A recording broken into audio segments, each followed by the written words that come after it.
Salaam Alaykum. This is Sheikh Ibrahim Ansari. Today I'm going to be answering a question. It goes like this. In Grand Masters of Sufism, Abdul Qadir Jailani talks about using your language with adab. He comments on being good with Allah and people and even being good with your nafs. Could you expand or clarify on this section where he talks about being good with your nafs? I've always been dealing with nafs as a battle, but this commentary seems to have a different perspective.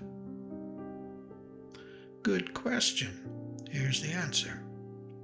There are two questions here. Let us look at how to communicate and then being good to your nafs. 1.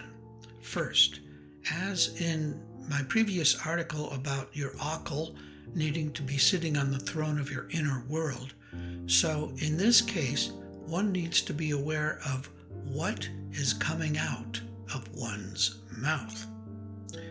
We are responsible for what we speak and therefore need to establish a guardian or gatekeeper to allow us to be vigilant with our comments, thoughts, and opinions. Most of the time, we are instinctive in our responses to others and speak just as our first thoughts hit us. What we are requesting here as a Sufi is to engage the second and third thoughts before articulating something we may regret. It takes time and practice to first look at the consequences of a response before expressing it. This often requires one to put aside answering everyone immediately and instead stop and consider the person, the time, the context, and the possible answers. For example, sometimes a smile or hug or nod may suffice while you consider an appropriate reply. Learning to stop and think first is strongly suggested. 2. We have many relationships, one with Allah, another with our body, and with people close to us and further from us. The concept of being good to one's nafs refers to learning and knowing yourself. This, of course, is a lifelong task. In that task, one might ask oneself, how do I learn? Why do I have these bad habits? What is the source of these habitual actions? How can I go about removing them? How much am I influenced by how and where I was brought up? How much am I influenced by others' opinions?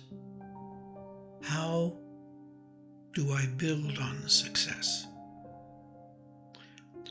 Once you have a current inventory of these answers, you can begin to approach dealing with the nafs one at a time. Each habit is slippery and often a well-entrenched and survival-oriented bugger.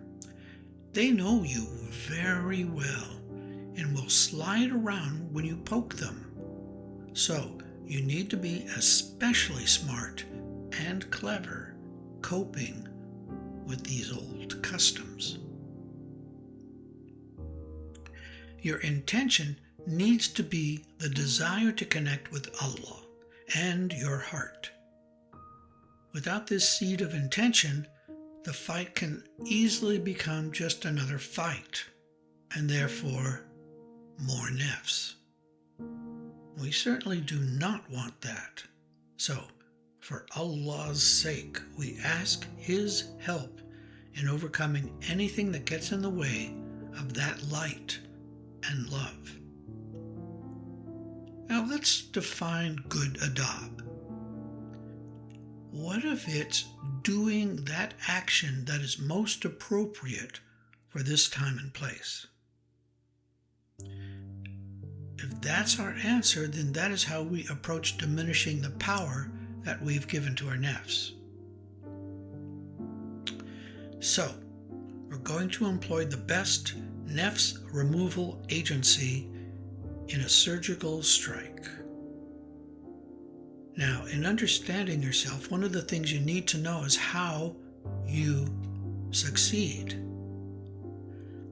One of the best ways is to give yourself a reward, a treat, something pleasurable or tasty when you accomplish a milestone in fighting your nafs. Now, this tells your brain that you like that kind of victory and that you want to continue to achieve more by using these dopamine hits. Maybe even cheer yourself on with music or dance, whatever lifts you up and puts a smile on your face. The opposite approach results in the reverse outcome. Putting yourself down, feeling a victim, unworthy, a loser, or stupid is just another way of asking the nafs to come and lock you up in their prison of lies and pettiness. How you see yourself in relation to Allah and the nafs is important to get it right. The nafs want to keep you down into themselves. We are born in love, come from love, and return to love. Anything else is a lie.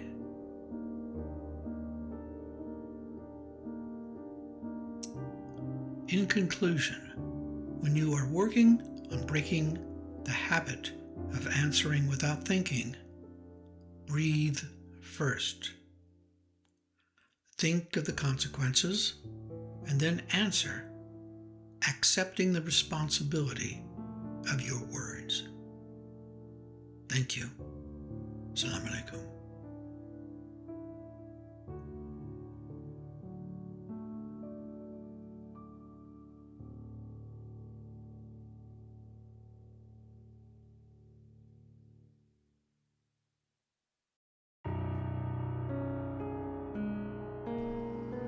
Salaam Alaykum, murids, seekers, curious, and interested listeners. We appreciate you and are happy to share our Sufi message. Your donation will help support our Sufi Center in Sydney, where we do zikr, sohbet, spiritual counseling, and healing services. We believe the message should be free, but it costs equipment, rental, services, software, and hardware to get this to you. So thank you for choosing our podcast among all the millions available. If you go to our website, ansarisufiorder.org, you will be able to donate through PayPal whatever you think this information is worth to you. Blessings and love, the Australian Ansari Sufi Order.